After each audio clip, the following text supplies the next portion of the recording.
오늘 말씀 제목 같이 하겠습니다. 저항의 총량을 채워야 합니다.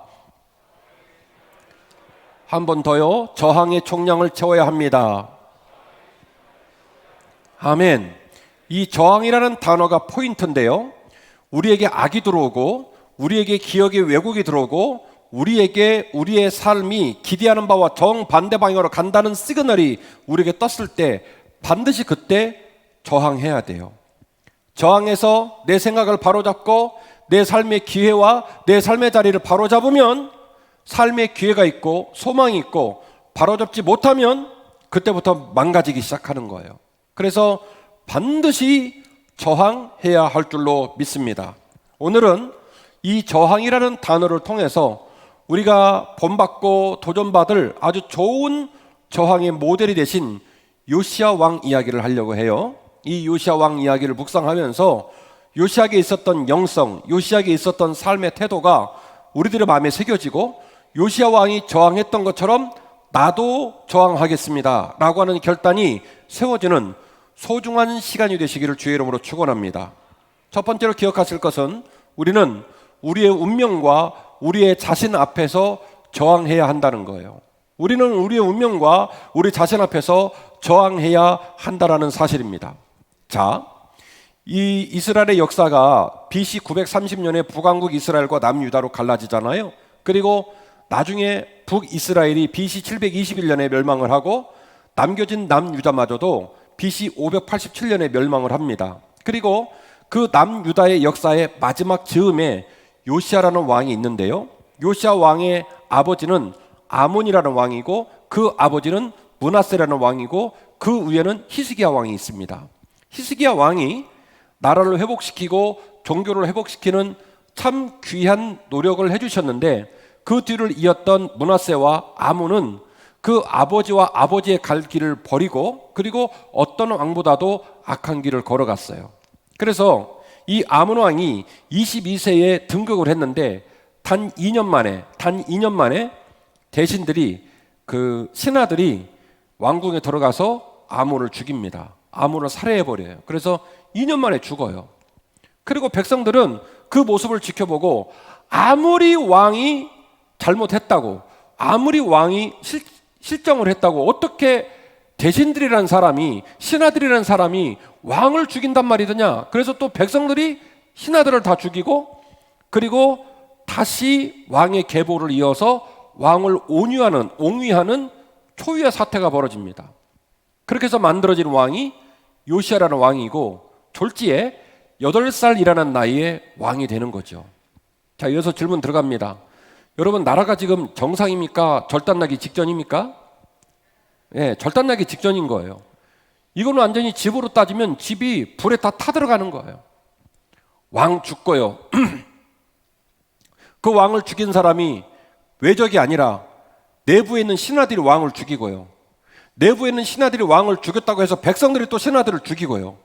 그래가지고 이제 아무 힘도 없는 8살이라는 요시야를 왕으로 세워놨으니, 여러분, 그 요시야 왕이 어떤 꿈을 꿀 수 있겠습니까? 태평성대에 거국의 꿈을 꾸겠습니까? 아니면 살아남는 것이 최고의 목적이겠습니까? 전자일까요, 후자일까요? 예, 후자겠죠. 8살짜리 왕의 사명은 살아남는 거예요. 도대체 국무총리가 이 정권을 잡았는지, 국방부 장관이 대세를 이뤘는지, 그 외압의 틈바구니 속에서 내가 이 8살 나이에 왕이 되고 말았는데, 그러니까 허수아비죠. 좀 속된 표현입니다만 바지사장 되고 만 거예요. 왕의 관복만 입겨놨지 왕으로서 직무를 감당할 수 없는 아주 절박한 상황에 놓인 왕, 8살 나이에 왕이 된 요시야입니다. 객관적 상황 속에 우리가 요시야를 묵상한다면 요시야는 꿈꾸면 안 됩니다. 요시야는 자기의 운명에 저항하면 안 됩니다. 저항하지 말고 순응해야 되는 거예요. 중신들을 따라다니고, 그게 국무총재인지 국방부 장관인지 아니면 뭐 야당의 총재인지는 모르겠습니다만은 나 좀 봐주라고.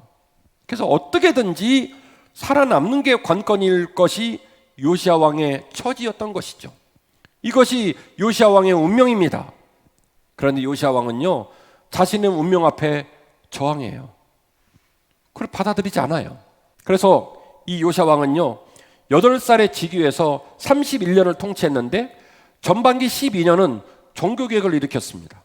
바알, 아세라, 몰렉 수많은 주신들을 다 파괴하고 신당들을 부수고 그리고 그걸 갈아가지고 뿌려버리고 온 백성의 땅을 다 정화시키고요. 그리고 18년 동안에는 성전을 개보수하고 제사장 나라를 회복하고 종교개혁을 일으킵니다. 이렇게 합치면 30년이죠. 그러니까 31년의 삶을 거의 99%를 두 가지만 하다가 죽은 거예요. 첫 번째는 우상을 다 파하고 두 번째는 종교개혁을 일으키고. 열왕기하 23장 21절 말씀입니다. 왕이 뭇백성에게 명령하여 말합니다. 이 언약책에 기록된 대로 너희 하나님 여호와를 위하여 유월절을 지키라. 사사가 이스라엘을 다스리던 시대부터 이스라엘 여러 왕의 시대와 유다 왕 여러 왕 시대에 이렇게 유월절을 지킨 일이 없었더니 요시야 왕 18번째 18년 되던 해에 예루살렘에서 여호와 앞에 이 유월절을 지켰더라. 유월절이 온전히 들어지지 못한 시발점을 오늘 본문은 뭐라고 밝히고 있냐면 사사시대부터라고 얘기를 합니다. 유월절이 어떤 날입니까? 유월하였다. 죽음의 사자가 우리 집을 넘어갔단 말이에요.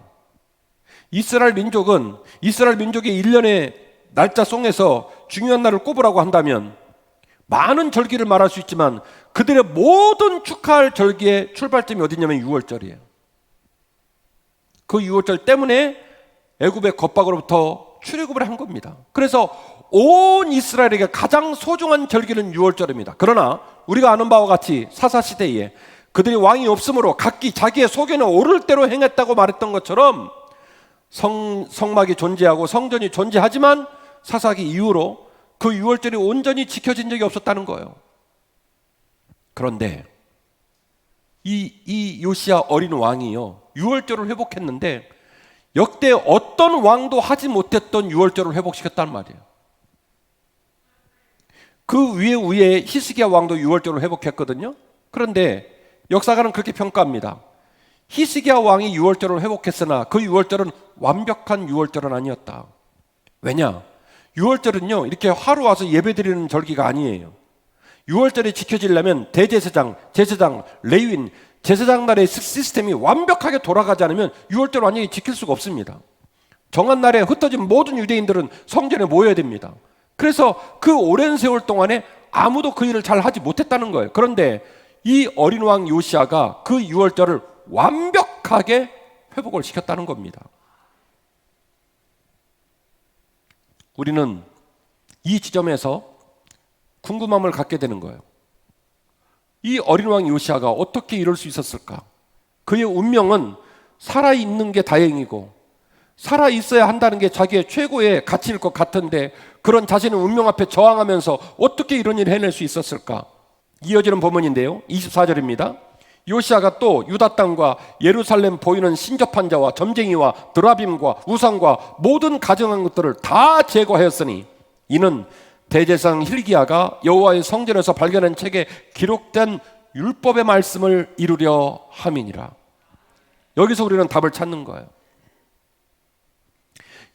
이 요시야가 어떤 명분으로 어떤 아젠다를 가지고 백성들의 마음을 움직이고 어떤 확신을 가지고 겁박을 당하면서 내가 이러다가 왕의 직무를 감당하지 못하고 아버지처럼 목 잘려 죽겠구나 라고 하는 그 위협 가운데서 끝까지 왕의 직무를 감당하며 그의 사명을 이룰 수 있었을까? 뭐라고 말하냐면 내 권위를 내세우기 위하여, 선대 어떤 왕들보다도 부강한 나라를 이루기 위하여, 온 백성이 내 통치에 순복하는 나라를 만들기 위하여. 그게 아니라는 거예요. 뭐냐면 하나님의 성전에서 발견된 율법책, 이따가 좀 말씀드리겠습니다만 그 율법책에 기록된 말씀을 그대로 다 이루기를 원하노라. 뭐냐면 마태복음 6장 33절 말씀의 원형을 보여주는 거예요. 너희는 먼저 그의 나라와 그의 의를 구하라. 그러면 이 모든 것을 너희에게 더하시리라. 그렇게 걸었던 요시야를 역사가는 다음과 같이 평가합니다. 25절, 요시야와 같이 마음을 다하여 뜻을 다하여 힘을 다하여 모세의 모든 율법을 따라 여호와께로 돌이킨 왕은 요시야 이전에도 없었고 후에도 그와 같은 자가 없었더라. 할렐루야. 여러분, 한 나라의 통치자에게 이 이상의 영광스러운 평가가 있을까 싶습니다. 그가 통치를 하는 기간 동안에 영토를 넓혔더라. 그가 통치하는 기간 동안에 백성들이 부강하게 살았더라. 뭐 이런 얘기도 굉장히 영광스러운 얘기지만 역사가는 어떻게 평가하냐면 요시야 이전에도 요시야 같은 왕이 없었고 요시야 이후에도 요시야 같은 왕이 없었다. 그 기준점이 뭐냐면 마음을 다하고 뜻을 다하고 힘을 다하여 여호와를 사랑하는 왕, 이게 기준점이에요. 여기서 한 가지는 분명히 하자는 겁니다. 요시야는 자신의 운명을 그대로 받아들이지 않았어요. 요시야는 자신의 마음 안에 있는 두려움, 자신 안에 있는 또 다른 자신과의 저항을 멈추지를 않았어요. 요시야가 8살의 왕이 되어서 31년 동안 거세게 일을 일으키니 누가 좋다고 하겠어요? 그 땅에 수많은 우상을 섬기는 신전의 제사장들이 가만히 있었겠습니까? 그 제사장들에게 또 이게 일파만파인게요. 이 제사장들은 전부 새긴 우상을 만들어서, 그래서 십계명에 새긴 우상을 만들지 말라고 한 거 아닙니까? 새긴 우상을 만들면, 새긴 우상을 만드는 비즈니스를 하는 사람은 또 거부해요. 돈을 얼마나 버는지 몰라요. 그런데 이 어린 왕이 말이죠, 이 막 새긴 우상이 있는 신당들을 다 뒤집어 엎어버리고, 그리고 우상들 다 찍어내버리고, 그러면 그걸로 돈 버는 사람들은 직업을 잃어버린 거예요. 얼마나 겁박을 당하고 얼마나 시련과 고난이 많았을까. 그래서 이 어린 왕 요시야의 마음에 있는 또 다른 요시야는 그만 좀 해라, 대충 살아, 네가 이 지경 맞는 것도 아니잖아, 네 아버지, 네 할아버지, 너는 8살에 왕 된 죄밖에 없어, 그냥 살아 대충. 그래서 자기 자신 안에 있는 또 다른 자기가 계속 자기를 주저앉히려고 하는 에너지가 있었을 텐데, 한 가지 분명한 것은, 오늘 이 시간에 정리할 것은, 요시야는 자신의 운명 앞에, 자신의 또 다른 자신의 민낯 앞에 절대로 굴복하지 않고 뭐 했다? 저항했다는 거예요. 저항했다는 거예요. 인정하지 않고 저항했다는 거예요. 자, 그렇다면 좋습니다. 우리가 오늘 이 말씀을 들으면서 하나님께서 오늘 내게 마음의 울림을 주시고 내게 저항을 요구하시는 거라고 우리가 깨달았다면, 그래서 저항하기를 마음을 먹었다면, 여러분, 우리에게 또 다른 소망이 있으셔야 돼요. 옛 속담에 뜻이 있는 곳에 길이 있다라는 말이 있듯이, 우리가 여호와께로 돌아가겠다고 마음을 먹고 여호와의 은혜의 장중 안에 여호와께서 나를 이끌으신 길을 걷겠다고 여러분이 작심을 하면, 하나님은 여러분 안에 있는 죄성, 여러분 안에 있는 쓴뿌리, 여러분을 넘어뜨리는 삶의 악한 사탄마귀의 영향력 가운데서 우리에게 살 길을 보이시고 도울 자를 붙이시고 우리가 그 길을 걸을 수 있도록 도우시는 살아계신 하나님이신 줄로 믿습니다. 무슨 일이 벌어진 줄 아십니까? 당시의 대제사장이 hilki야라는 인물인데요, hilki야는 성경 말씀을 보니 나중에 이스라엘이 포로 귀환을 할 때, 이스라엘의 포로 귀환 역사 속에 아닥사스다 왕의 이 엄청난 지원을 받아서 포로 귀환하는 백성들에게 어마어마한 영향력을 미쳤던 학사 에스라라는 거물이 있어요. 아론의 16대 손. 이 학사 에스라가 누구의 후손이냐면 hilki야의 후손입니다. 그래서 이때 당시 hilki야는 대제사장으로서 종교적인 지도자의 자리를 점유하고, 그리고 종교적인 에너지로 백성을 돌볼 수 있는 최고의 수장에 위치해 있었어요. 그런데 이 hilki야가 요시야 왕의 후원자요 멘토가 되어서 힘들고 고단했던 그 길을 걸어갈 때 옆에 바짝 붙어서 그 모든 일을 진행할 수 있도록 독려하고 이끌어주고 격려하는 역할을 했어요. 그리고 또 하나는, 하나님 아버지께서 이렇게 마음을 먹은 요시야 왕에게 뭘 보게 하냐면 율법책을 보게 합니다. 설명을 좀 할게요. 요시야 왕이 자기가 왕의 직무를 감당하고 자기의 운명과 자기 자신과 저항을 결정하고, 그리고 한 일이 뭐냐면 성전을 개보수하는 일이었어요. 이 왕이라는 사람이 눈만 뜨면 맨날 성전을 어찌리 뿌찌리 왔다 갔다 하는 거예요. 그리고 성전의 hil기야 대제사장이 묻습니다. 창문은 올 때부터 이렇게 깨져 있었냐? 왜 이렇게 마루는 바닥에 깨져가지고 이렇게 숭숭숭 구멍이 났냐? 물샌 데는 없냐? 날마다 성전을 오가면서 관심을 갖습니다. 그러니까 hil기야 제사장의 마음이, 대제사장 마음이 이 왕이라면 충분히 하나님 아버지의 말씀대로 나라를 세울 수 있겠구나라고 하는 확신이 hil기야 대제사장에 들었던 거예요. 성전 재보수하는 과정 속에서 hil기야가 성전에서 발견된 율법책을 서기관 사반의 손에 들려서 요시야 왕에게 보냅니다. 그리고 요시야 왕이 그걸 낭독하라고 얘기하고 그 낭독이 이루어질 때 요시야 왕이 옷을 찢어요. 수많은 사람이 제사를 드리고 수많은 사람이 교회를 왔다 갔다, 성전을 왔다 갔다 하고 있음에도 불구하고 누구의 눈에도 보이지 않았던 율법책, 그 율법책이 발견되면서 요시야 왕의 종교개혁과 요시야 왕의 우상 타파와 요시야 왕의 새로운 나라의 중요한 아젠다의 뿌리가 돼요. 놀라운 얘기를 말씀드릴게요. 성전을 개보수하다가 어딘가 숨겨져서 율법책이 나온 게 아니고 이미 hil기야 대제사장 손에 있었어요. 제 말을 믿으세요. 그러면 어떻게 된 거냐? 성전 개보수는 요시야 왕이 의지를 가지고 한 거고, 요시야 왕이 하나님의 성전에서 길을 찾고 성전을 개보수하는 모습을 보고 hil기야 대제사장 마음에 이분의 영안이라면, 이분의 태도라면, 이분의 마음가짐이라면 뼈 때리는 듯이 부담스럽게 다가가는 이 말씀을 저분의 손에 올려놔도 이 말씀이 아멘이 되겠구나. 그래서 드디어 hil기야 대제사장이 먹기 어려운 이 말씀을, 감당하기 어려운 이 말씀을, 회초리를 드는 이 말씀을 누구 손에 얹어놨냐면 요시야 왕 손에 얹어놓은 거예요. 요시야 왕은 그 말을 듣자마자 옷을 찢어버렸습니다. 뜻을 정하고 저항을 결정하고 하나님 백성답게 살겠다고 마음을 먹자 안 보이는 것들이 비로소 보이기 시작하고 뜻밖의 사람들이 내 옆에 붙기 시작하고, 그래서 그 어린 왕 요시야가 무려 31년의 삶 동안에 오직 하나님의 영광만을 꿈꾸며 살 수 있도록 하나님이 그 길을 도우시고 이끌어 가신 줄 믿으시기를 바랍니다. 오늘 말씀의 결론이죠. 저항하는 삶에는 향기나는 열매가 있습니다.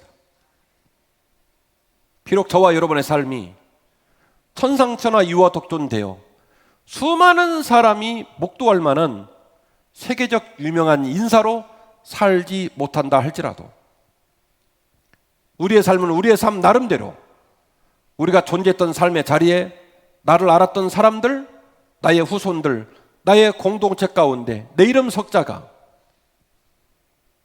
치욕적이지 않고 부담스럽지 않고 어둡지 않고 따뜻하고 기대되고 존경할 만하며 내 이름 석자가 다른 모든 사람들에게 피스메이커로 그들의 삶을 온기를 더할 수 있는 복된 삶으로 변화되기를 주의 이름으로 축원합니다.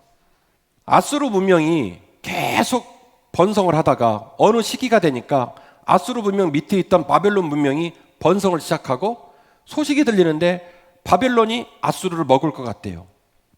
그러니까 애굽에 있던, 이집트에 있던 바로 느고가 생각을 하기를 저거 가만뒀다가는 아수르를 바벨론이 먹고 난 다음에 어디로 내려오겠다? 애굽으로 내려오겠구나라고 생각을 합니다. 그래서 북진을 결정해요. 누구를 도우러 가겠다? 아수르를 도우러 가겠다 결정을 하고 북진을 하게 됩니다. 그래서 북진하는 노정에 이제 이 이스라엘을 경유해서 밟고 이제 지나가야 되는 상황이 벌어지는데 그 발걸음을 막고 막아선 어이없는 왕이 하나 등장을 하는데 그 사람 이름이 누구냐면 요시야입니다. 역대하 35장 말씀을 읽어보니 이 11개 하에서 기록된 이야기를 더 자세히 기록을 해놨는데 바로왕 느고가 사신을 보내서 요시야 왕한테 편지를 보냅니다. 제가 의역을 좀 할게요. 야, 가만히 있어. 나 너랑 싸우는 거 아니야. 나 지금 갈그미스 가는 길이야. 나 지금 바벨론과 싸우러 가는 길이니까 넌 빠져. 너 나오면 죽는다? 내가 누군지 알지? 우리 군대가 얼마 되는지 알지? 조용히 눈 깔고 자빠져 있어. 가만히 있어. 너 나오면 죽어? 사신을 보내요. 나갔어요? 안 나갔어요? 나갔습니다. 왜냐? 고대 전쟁사에 대한 이해가 좀 필요해요. 고대 전쟁은 현대 전쟁처럼 물자를 지원하는 부대가 없어요. 현대 전쟁은 되게 예의 바른 전쟁이에요. 민간인들의 학살을 막고 실제로 전쟁의 주체와 전쟁을 하도록 정교하게 발달한 전쟁이에요. 현대 전쟁은. 근데 고대 전쟁은 그런 거 없어요. 시누크 헬기도 없고 보급부대도 없습니다. 그러면 고대 전쟁은 어떤 식으로 하는 거냐? 무조건 현지 조달하는 거예요. 칭기스칸의 세계 전쟁사에 지금도 피비린내가 나는 이유도 뭐냐? 칭기스칸이 지나가면 그 지역에 있는 모든 땅이 다 초토화되는 거예요. 바로왕 느고가 이스라엘 땅을 밟는다? 말로는 내가 밟고만 지나갈 거야 라고 얘기했지만 밟는 순간 그 땅에 있는 여자들은 다 겁탈당하고요. 남자들은 죽임당하고요. 남겨진 자는 종으로 쓰고요. 거기에 있는 동식물 모든 먹거리는 물자로 확보해서 군수 물자로 쓰고 넘어갑니다. 그냥 나라가 다 초토화되는 거예요.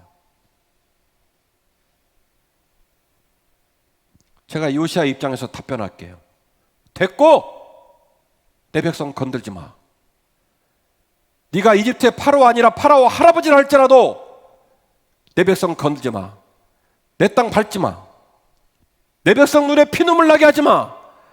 내가 이 전쟁 나가서 죽는 한이 있다 할지라도 나는 네가 내 백성 건드는 거 외눈으로 못 봐.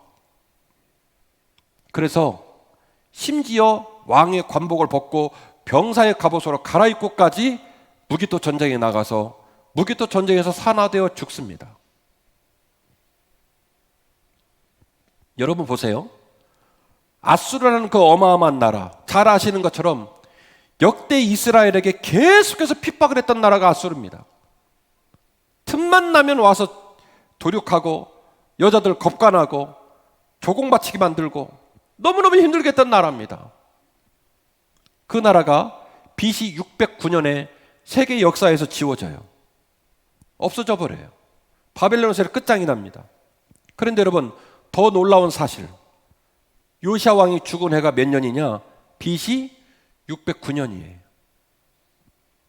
요시야하고 아수르하고 같이 끝이 난 거예요.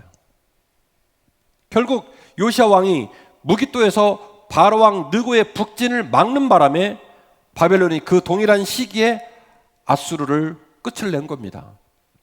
그래서 아수르가 끝나는 날과 요시야가 죽는 해가 똑같은 거예요. BC 609년. 그리고 그 이후에 바로왕 느고는 그렇게 염원했던 갈그미스까지 북진을 하고 갈그미스에서 전쟁을 해서 세계 전쟁사에 길이 남을 일이 벌어지게 되는데 애굽은 더 이상 군사적 도발을 할 수 없었고 무역도 할 수 없는, 그래서 이집트의 문명이 이집트에 귀속되는 일이 갈그미스 전쟁으로 이루어지게 되는 거고, 그래서 페르시아의 시대가 오고 나중에 헬라로 넘어가고 로마로 넘어가는 거센 세계의 격동이 그렇게 진행이 되는 키포인트에 누가 있냐면 코딱지만한 작은 나라 어린 왕 요시야라는 사람이 있는 거예요. 마치 큰 문에 경첩이 문을 움직이게 하듯이. 사랑하는 성도 여러분, 우리가 어려운 상황에 놓인 건 맞아요. 지난 2년의 기간 동안에 코로나 싸우면서 참 힘든 시간들을 보내고 계신 건 맞습니다. 그러나 한빛교회 담임 목사로 한빛가족 여러분에게 간곡히 부탁을 드리는 것은 절대로 포기하시면 안 돼요. 저항해야 합니다. 여러분 가슴에 있는 또 다른 여러분의 모습을 직면하세요. 나태하고 게으르고 거짓말하고 왜곡하고 내 삶의 자리 때문에 내게 주어진 책임을 감당하지 않고 그 직무를 소홀히 여겨서 집이 무너지고 강둑이 터지고 수많은 사람이 울고 있는데 손바닥으로 얼굴을 가리면서 못 본 척하고 남 탓하고 환경 탓하고 저항해 주십시오. 여러분 안에 숨겨진 또 다른 여러분의 얼굴을 직면하고 그렇게 부끄럽고 어두우며 지금보다 더 상황을 어렵게 하려고 하는 여러분의 의도와 그 가는 길을 멈춰 주십시오. 내가 그냥 끌려가지 않고 내가 저항하면 하나님은 반드시 나를 살리시고 그 살리는 길을 걸을 수 있는 동역자를 보내주실 거예요. 또 다른 hilkiya가 여러분의 삶 가운데 찾아오기를 원합니다. 매번 성전을 드나들어도 아무도 보지 못했던 여호와의 율법책이 저와 여러분의 손에 들려지고 낭독되어지고 그 율법책이 우리를 이끌어가는 역사가 앞으로 우리에게 주어지기를 간절히 소원합니다. 내가 살면 부부가 살고, 내가 살면 가정이 살고, 내가 살면 교회가 살고, 내가 살면 이 나라 이 민족이 살 수 있습니다. 저항의 총량을 채우십시오. 사명을 이루는 마지막 날까지 하나님이 기뻐하시는 그 길을 걸어내며 믿음으로 그 길을 완주하는 저와 여러분이 되시기를 주의 이름으로 축원합니다.